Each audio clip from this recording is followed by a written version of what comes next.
Y la ley se introdujo para que abundara la transgresión. Pero donde el pecado abundó, sobreabundó la gracia, para que así como el pecado reinó en la muerte, así también la gracia reine por medio de la justicia para vida eterna. ¿Mediante quién? Mediante Jesucristo, nuestro Señor, el Maestro. Bienvenido a tu programa, Un Café con el Maestro.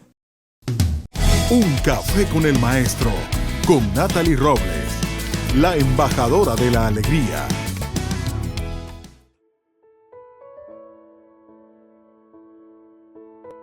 Dios desea que todos nosotros disfrutemos los beneficios de la cruz.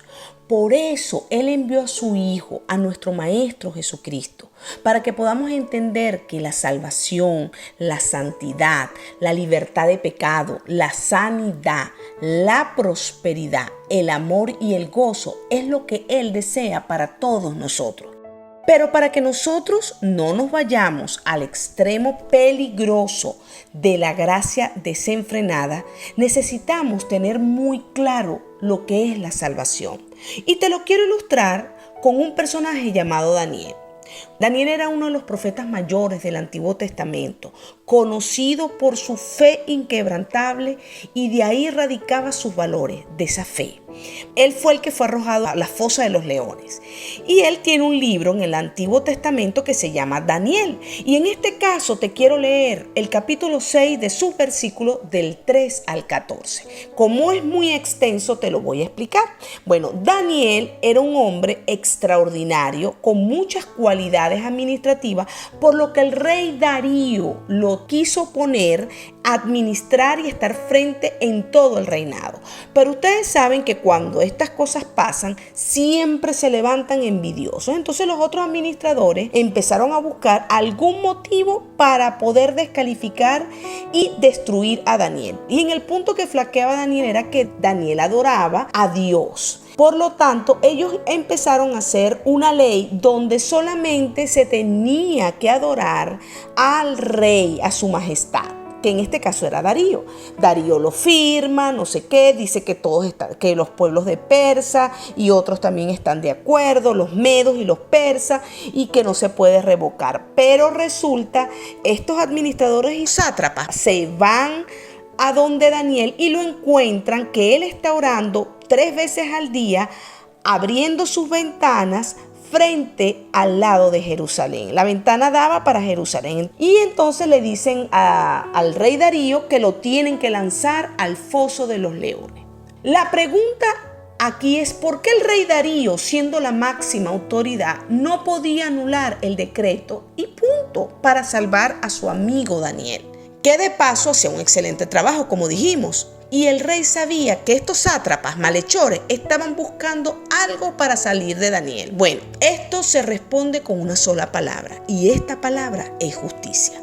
Si una figura de autoridad viola su palabra, pierde toda credibilidad. Si se permiten que algunos violen las leyes, nadie va a respetarlas. No hay justicia. Por eso es que uno debe de ser supremamente cuidadoso con lo que decimos. ¿Se acuerda que se los he dicho?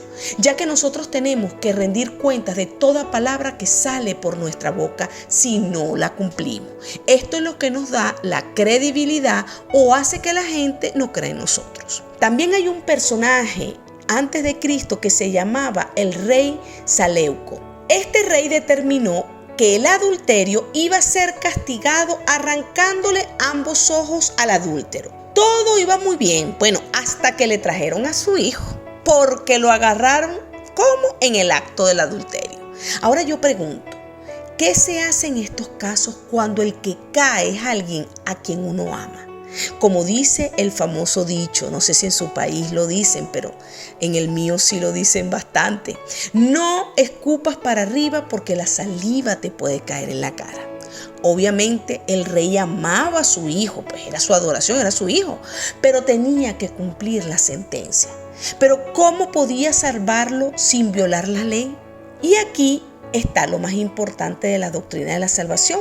Por un lado encontramos el amor de Dios y por otro lado encontramos su justicia. Y los dos son importantes.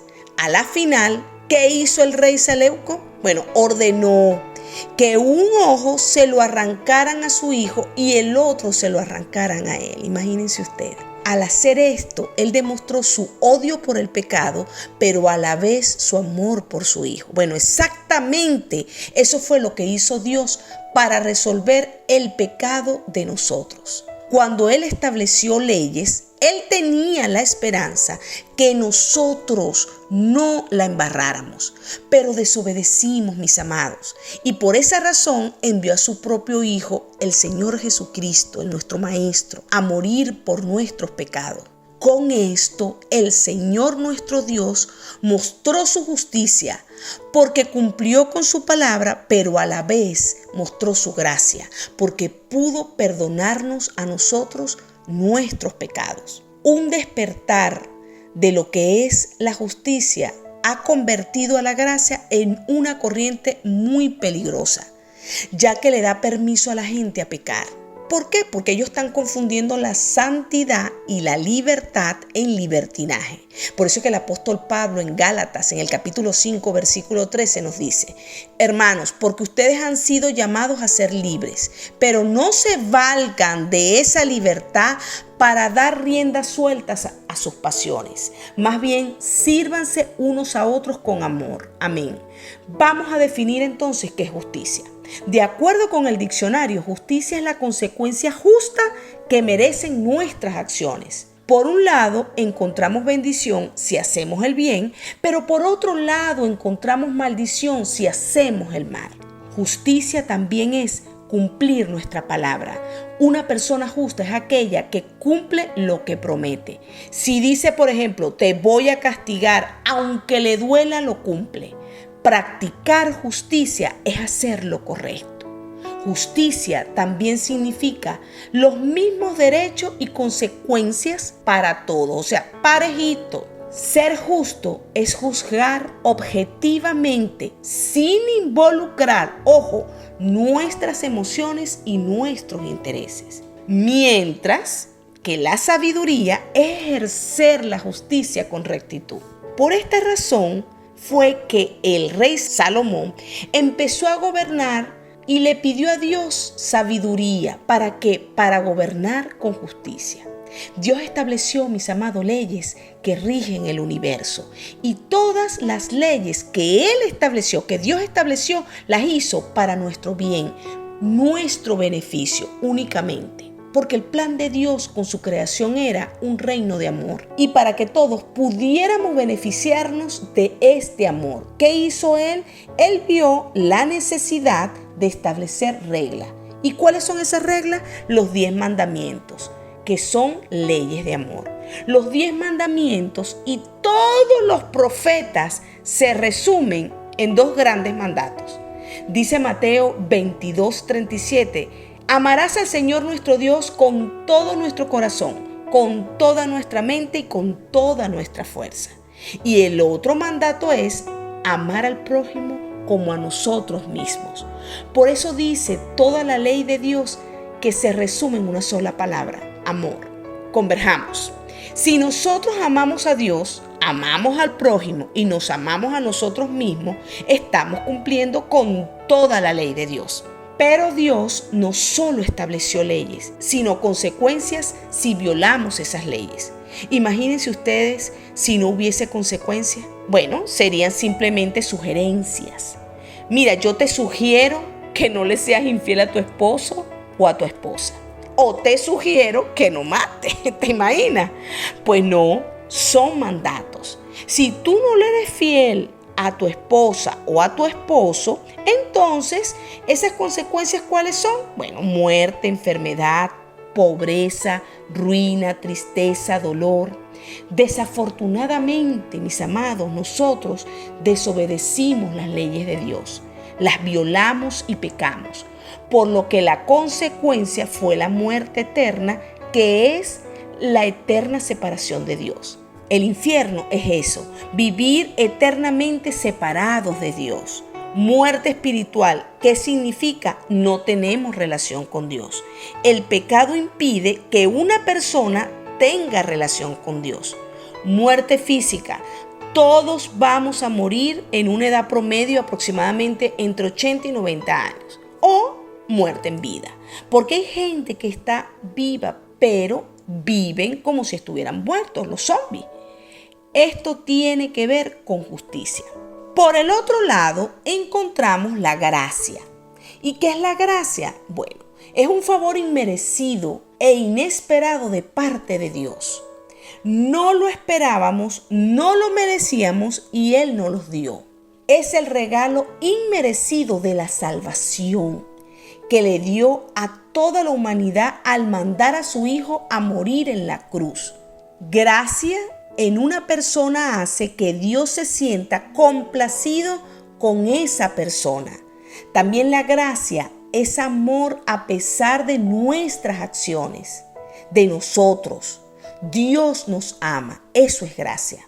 En el griego, la palabra gracia es la siguiente, charis, que significa la influencia divina sobre nuestros corazones, dándonos la capacidad para hacer su voluntad.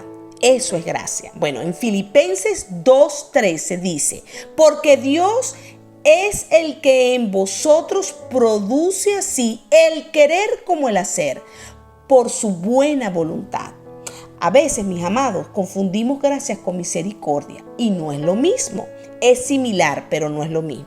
Entonces, teniendo presente lo que significa gracia, debo aclararte que gracia no es impunidad. Te lo explico.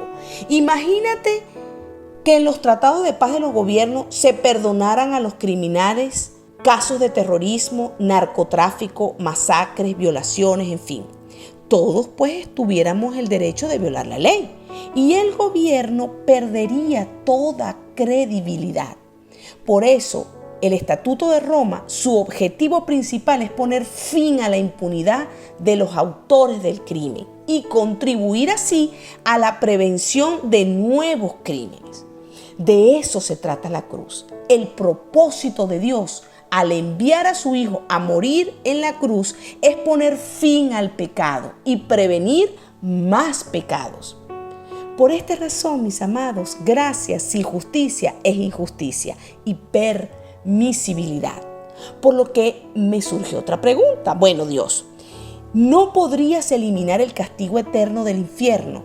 Por la que la misma respuesta la pude observar en la palabra de Dios cuando me responde, no puedo violar mi palabra, no puedo dejar de ser justo. Claro que no. Algunas personas dicen, pero Dios es un Dios de amor, Natalie. Por eso es que yo no creo que el infierno exista. Pues eso no es un Dios de amor, eso es un Dios injusto. Por eso debemos conocer muy bien, pero sobre todo respetar y ser obediente a sus mandatos. Pero a pesar de todo, Dios nos ama y Él quiere librarnos de las consecuencias de nuestros pecados. Pero ¿cómo puede hacerlo y seguir siendo justo? ¿Cómo puede librarnos sin violar su palabra? ¿Cómo puede librarnos de la muerte eterna y seguir siendo justo?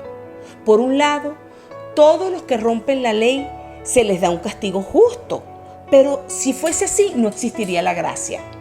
Y por otro lado, si liberáramos a todos los que rompen la ley del castigo que se merecen, no existiría la justicia ni respeto por la ley. Por eso la única solución que encontró Dios, nuestro Padre Creador, fue encontrar a un chivo expiatorio. Alguien que pagara la pena que nosotros deberíamos de pagar. Bueno, esto fue lo que hizo voluntariamente el Maestro Jesús al morir en la cruz por todos nosotros. Esta es la razón por la que el mensaje de la cruz no es solo un mensaje de gracia, no Señor, es un mensaje de gracia y de justicia. En el Salmo 85:10 nos dice, el amor inagotable y la verdad se encontraron, la justicia y la paz se besaron. Amén. Esto fue lo que pasó en la cruz. Entonces Dios, en vez de ejecutar su justicia en todos nosotros, hizo algo más grande. Ejecutó su justicia sobre su propio Hijo. ¿Para qué? Para mostrarnos, mis amados, su gracia y también su justicia. Cuando los discípulos vieron a Jesús clavado en la cruz, en ese momento conocieron el amor redentor de Dios. La historia romántica más hermosa y perfecta que existe y que existirá. El Maestro en la cruz. Los discípulos también se dieron cuenta de lo que el Maestro siempre les enseñó sobre Dios, sobre su Padre, que nuestro Padre cumple su palabra. Por eso es que es mi deber y responsabilidad como hija de Dios enseñarte la verdad del Evangelio completo. Sí, Dios es amor, pero es justo. El Evangelio de Dios es un mensaje de la gracia y de la justicia.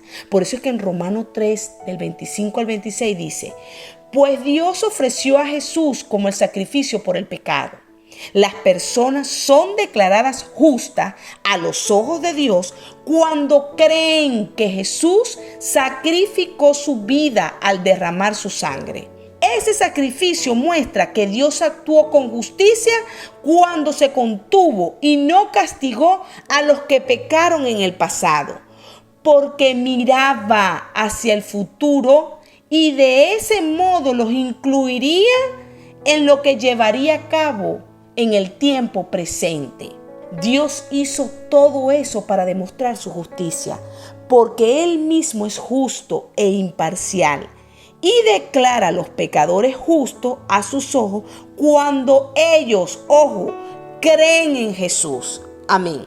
Si entiendes, si tú digieres esto con el corazón y lo asimilas en tu cerebro, solo estas palabras que dice el libro de Romanos en su capítulo 3, versículo 5, aquí vas a ver que aquí está todo el mensaje. Aquí se resume todo el amor de Dios en nuestras vidas. De nada, mis amados, serviría lo que hizo Jesús el Maestro si nosotros no hacemos nada al respecto. Y lo que Dios nos dio para apropiarnos del regalo de la salvación, que es creer. Entonces las personas son declaradas justas ante los ojos de Dios cuando declaran que creen que nuestro Señor Jesús derramó su sangre y dio su vida por nosotros. Ahí en la Biblia yo te puedo mostrar y puedes ver muchos versículos diferentes en los diferentes libros que muestran el amor del Padre, que es entregado por su Hijo Jesús voluntariamente, y Él entrega a su Hijo Jesús por nosotros. Por ejemplo, te puedo señalar algunos, Juan 3:16, Romanos 5:8, búscalos ahí en tu casa, Isaías 53:5. No se les olvide, mis amados, que nuestros pecados llevó a Jesús a la cruz. Porque si no conocemos la justicia de Dios, vamos a seguir despreciando la obra de Jesús en la cruz. Vamos a seguir pecando y tratando la sangre de Jesús con ligereza. Mira lo que nos dice Hebreos 10, del 25 y 26. Queridos amigos, si seguimos pecando a propósito después de haber recibido el conocimiento de la verdad, ya no queda ningún sacrificio que cubra esos pecados. Solo queda la terrible expectativa del juicio de Dios y el fuego violento que consumirá a sus enemigos. Amén. Por esta razón, si no conocemos la justicia de Dios, vamos a pecar constantemente y estaremos jugando con nuestra salvación. Perdemos la seguridad de nuestra salvación. Y uno de los regalos es eso mismo, la seguridad de nuestra salvación. Más adelante, Hebreos 10, del 28 al 29 nos dice: pues todo el que rehúsa obedecer la ley de Moisés era ejecutado sin compasión por el testimonio de 2 o 3 testigos. Pues piensen, ¿cuánto mayor será el castigo para quienes han pisoteado al Hijo de Dios y han considerado la sangre del pacto, la cual nos hizo santo, como si fuera algo vulgar e inmundo, y han insultado y despreciado al Espíritu Santo que nos trae la misericordia de Dios? Amén. Esta es una de las razones por la que Jesús nos pide que celebremos la Santa Cena. Es para que al recordar su muerte, recordemos su justicia. En 1 Corintios 11:26 nos dice: porque cada vez que comen este pan y beben de esta copa, proclaman la muerte del Señor hasta que Él venga. Amén. Entonces, sí es verdad que somos salvos por gracia, pero Jesús tuvo que morir. Esto es justicia. Que no se nos olvide. Cuando Jesús en la cruz dijo, consumado es, todas las exigencias justas del carácter de Dios se habían cumplido. Dios pudo cumplir su palabra y a la vez perdonarnos a nosotros, al ser humano, sin merecérnoslos. Dios pudo bendecirnos con su favor. Y lo que impedía que nosotros nos relacionáramos con Dios fue el pecado. Y este fue quitado. Y ahora, a través de su Hijo Jesús, nos podemos acercar a Él, al trono de la gracia, con toda confianza. Por eso es que yo quiero, mis amados, que ahí donde tú estás, yo te quiero invitar a que oremos. Si es posible, ponte de pie y cierra tus ojos. Y vamos a decir, así como los discípulos se quedaron mirando esa tarde la cruz, yo deseo que nosotros hagamos lo mismo. En primer lugar, vamos a ver a Jesús, al Maestro. ¿Cómo lo vamos a ver? Como un regalo. Por gracia soy salvo, soy perdonado y fui declarado justo. Soy sano y bendecido sin merecerlo, Señor. Y hoy reconozco que tu Maestro Jesús, tuviste que morir por mí, por mis pecados. Y esto es justicia. Yo te pido, Padre, yo te pido, Maestro Jesús, te pido, Espíritu Santo, que entres a mi vida. Que en este momento, Señor, tengamos una revelación de tu gracia y de tu justicia. Yo deseo entender tu evangelio completo, gracia y justicia, para no seguir jugando con mi salvación. Es un regalo, pero a ti, Padre, te costó mucho, te costó la vida de tu Hijo Jesús. Te costó, Maestro, la vida por mí. Por eso hoy me entrego a ti completamente y te pido perdón por mis pecados y por mi falta de conocimiento, Señor. Ayúdame en mis tentaciones y a no apartarme de ti jamás. Escribe mi nombre en el libro de la vida. Te amo, Señor. Amén. Dios te bendiga extravagantemente y que el shalom de Jehová repose sobre ti y tus seres amados. Te espero, ya sabes, el próximo martes con tu café, aquí en tu programa Un Café con el Maestro. Recuerda de seguir siendo de bendición para muchos y todo, retransmitiendo este mensaje de amor y de verdad. Hasta la próxima sonrisa. Lo mejor de tu vida siempre está por venir. Un Café con el Maestro, con Natalie Robles, la embajadora de la alegría. Síguenos en Instagram, encuéntranos en Facebook y suscríbete en nuestro canal de YouTube como @Un Café con el Maestro.